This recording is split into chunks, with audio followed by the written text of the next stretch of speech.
xin toàn thể hôn chúng ta cùng nổ một tràng vào tay để cùng chúc mừng cho hai bên gia đình.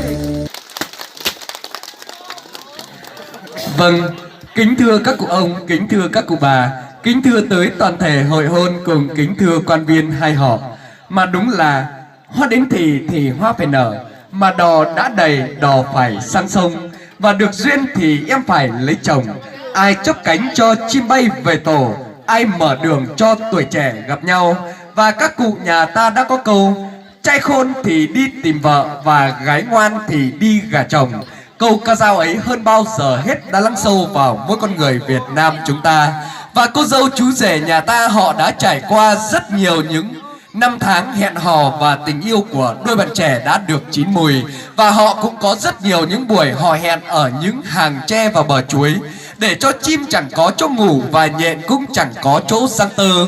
Và để rồi một hôm chú rể với mạnh dạn cầm tay cô dâu và nói rằng: em ơi, anh đã đi nửa vòng trái đất, và giờ đây anh đã gặp được em là một người con gái duy nhất anh yêu. Mặc cho nắng sớm mưa chiều, anh vẫn yêu em mãi mãi vì em có một tấm lòng thủy chung.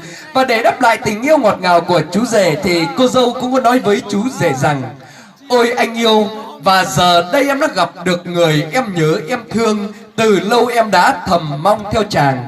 Yêu anh không kể giàu sang, yêu anh yêu cả họ hàng đôi bên. Và thế rồi họ đã dệt lên mộng vàng chung thủy sắc son. Và ngày hôm nay đây, dây tơ hồng không trăng mà vướng, chén rượu hồng chưa uống mà say. Ngày thì đã thật đẹp mà tháng lại càng thật xinh. Và đặc biệt là được sự nhất trí của hai bên gia đình đã cho phép cô dâu chú rể.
mời tới toàn thể quan quý khách xa gần, mà chúng ta vẫn còn đang đứng rất đông và rất nhiều bên phía ngoài cổng trường kia. Vâng, và chúng ta hãy vui lòng chuyển bước tiến thật nhanh vào bên trong căn phòng cưới của ban tổ chức của chúng tôi đi ạ.